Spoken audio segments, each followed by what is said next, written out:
Hey, what's up guys? This is Nick Desane here bringing you another video on builds part 2.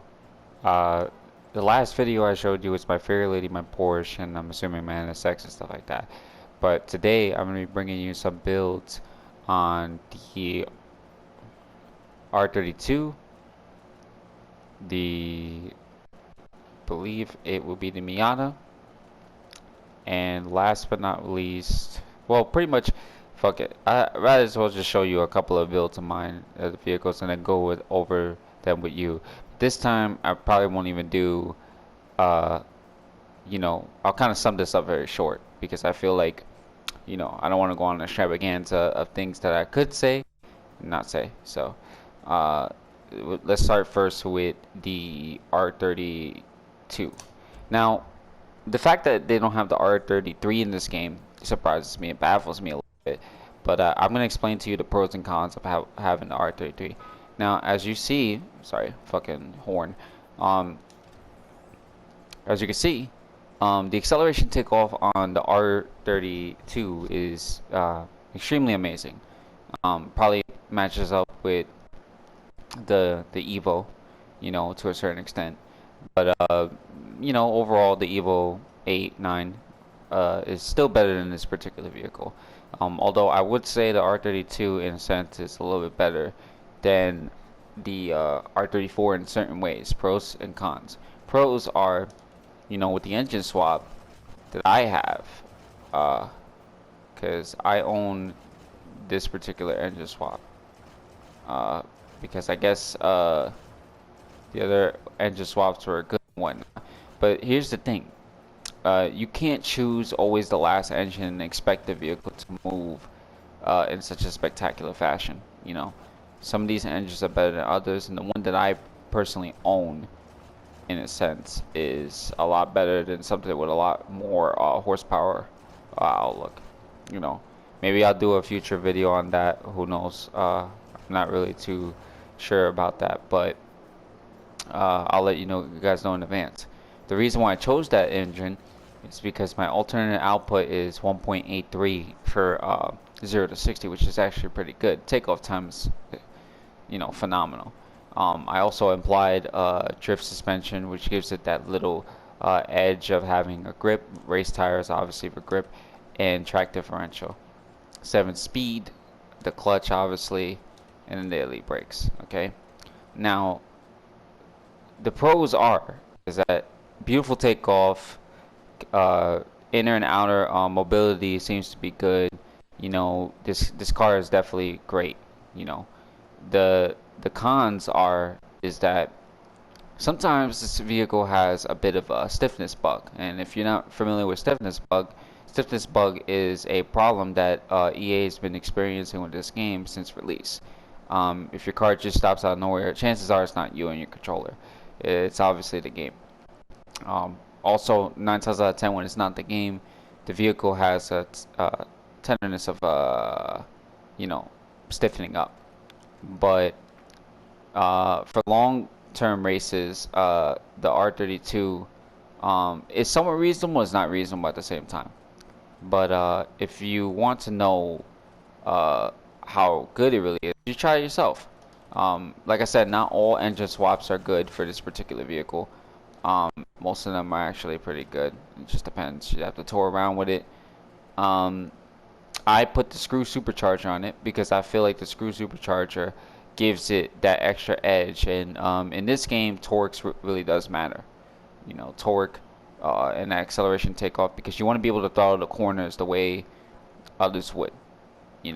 Like for example, the OPRSR, the S5, the Evo, etc. So we're going to go on to the next vehicle, which is the R34. Now, you have two choices with this vehicle when it comes to engine swaps. You could choose the one that's all the way to the right, or you could choose the one that I own, which is the 2.6 L6. Either or, it really doesn't matter. But the only reason why I chose this one is because the acceleration takeoff is extremely better. But like I said, I'll probably do another video if all is well. But you could try both engines. Try the one very last, and then this particular one too. I'm pretty sure you'll possibly see a change, but keep in mind that it's very important to choose those engine swaps. Now, obviously for this one, I chose screw supercharger, faster takeoff time, acceleration's on point, and everything. It's a very phenomenal vehicle. I chose drift suspension, pretty much the same thing. Pretty much the same thing as my other R32. So it's actually a spectacular vehicle. It's just spectacular. Uh, Pros are the cornering ability is just as good as the Evo. This also could take on the off-road scene, do a spectacular job, and with it, you know, it can hang with the big boys. This car could definitely hang with the big boys. The problem, the con, is it doesn't have high end the way everybody thinks it is. The high end, sometimes it doesn't reach the high end as fast as other cars could. I mean, there's a lot of other high tier cars that reach that particular level without, without a budge. I feel that this particular vehicle is going to have that particular problem because of the fact that the screw supercharger, as you can read, only delivers instant boost for low ends instead of high ends. So you have to expect that from the screw supercharger and whatnot. So, and also another con is that the cornering, it doesn't have good exit speed the way other vehicles do. It's the same problem with the R32. The Fairlady has that problem, but the difference between the Fairlady and the R30 models is that the Fairlady actually has a consistent, flow when it comes to exiting the corners. Whatever it lacks in low end speed, it makes up for high end. So I also want to be able to show you the Beetle. Now, when I show you this build, everybody tells me, why is it that this particular vehicle has a very, sketchy way of just maneuvering, turning, cornering. The problem is that this car, the way people don't really describe it, is as too lightweight.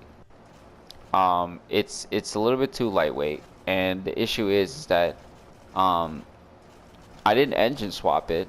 I engine swapped it, but I didn't put the last one. So I'll probably put a future video on the last engine swap and give you my personal review on that. But the engine swap for it actually increases the acceleration and everything, and gives it a better output. It has a better takeoff time. So what I did was, because if you put everything race oriented, right, the Beetle is not going to have a specific chance with other vehicles because of the fact that it's lightweight and it moves around too much. It differs differently from the Gulf GTI 83, which that particular vehicle is not as good because well, at least it's not as good as it was in 2015 because of the stability control problems. So that car is way too stiff. That's out of the question. You should never buy that car in the game. You should have a collectible, but never use that in races. So I have off-road suspension. And the reason why is so to be able to move the vehicle. Drag tires to be able to keep it on the road because of the fact that it slippery on the road at times and is uncontrollable. Then I have race differential to keep that intact towards race. The pros is spectacular takeoff in the beginning of the race. It's no chance, it's no doubt about it, this car is taking off in the beginning. It's amazing. Low end to high end speed, very good and whatnot. The cornering exit speed could be worked upon, but it makes up with it for acceleration. I think it does matter when you have a car with great acceleration takeoff, because chances are when it comes to the cornering and in and out, it's gonna have that particular corner boost, exiting around those corners. The issue with this vehicle primarily, and I can't stress this enough, is that this vehicle is too lightweight to the point where it's hard to maneuver at high end speeds. When you try the vehicle yourself, you'll see, but it's terrible. It's terrible how ridiculous this car really is when it comes to those particular speeds. So next up is the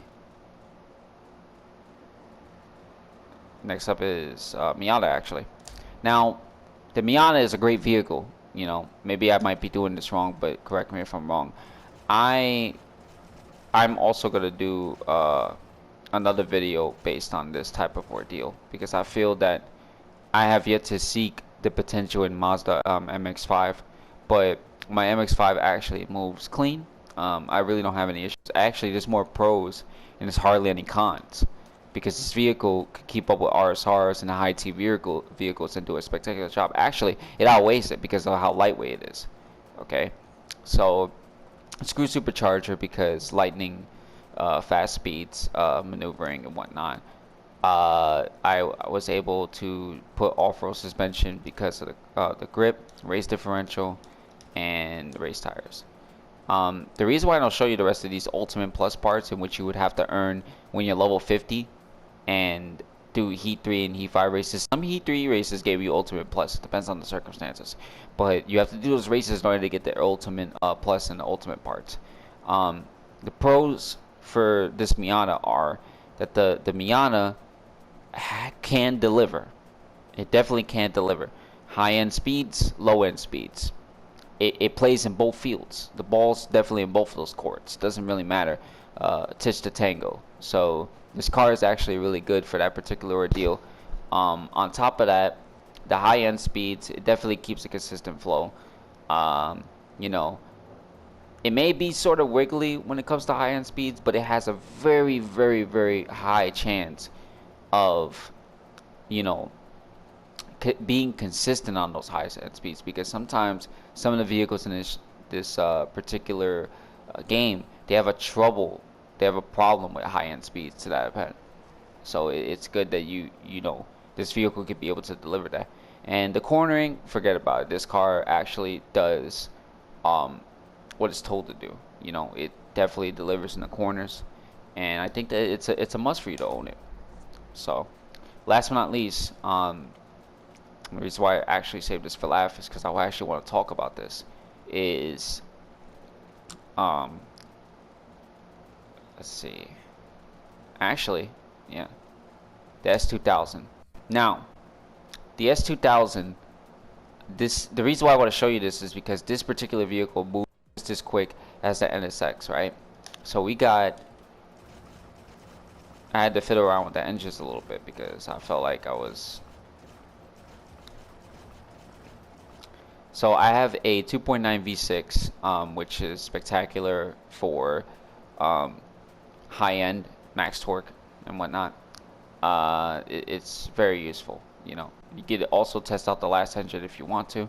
I have a turbocharger because I tried dual, and I also tried screw max torque, the screw supercharger. They work great, both of them do, but it's something about the single one that actually works flawless. You know, track suspension to keep it, you know, stabilized a little bit, race tires, and last but not least off-road to keep it somewhat stabilized towards race. The reason why I mainly choose race tires and, you know, race tires and drag is because in case a vehicle is too slippery or it's too stiff, you have to fiddle with both. You know, you have to fiddle with both in a sense. So by making sure that the car is stabilized with the tires, there's mobility. But if you feel like the car is unstable, drag tires keeps it in place because it stiffens it. You know what I'm saying? Road-wise, summer-wise, whatever the case may be.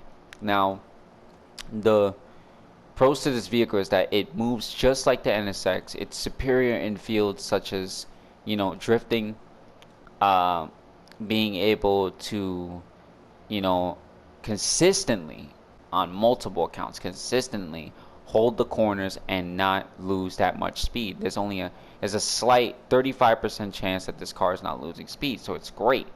It's great for high-end cornering, and it's great for low-end cornering. The cons are this car does not have the particular momentum the way the NSX does, because the NSX could be able to keep the corners and hardly lose speed at all. This loses like probably a good 20, 25, 30 miles per hour on even the short end courses of the corners. But even then, you know, it's a spectacular vehicle. It's a great vehicle, something worth to try out. And that's just it. I want to show you the rest of the vehicles, but I feel like it's not as reasonable. But this was just a short video of the builds that I have, a little bit of the extended version. But if you like this video, make sure you comment, like, subscribe, and share amongst your friends. I appreciate you guys viewing this video,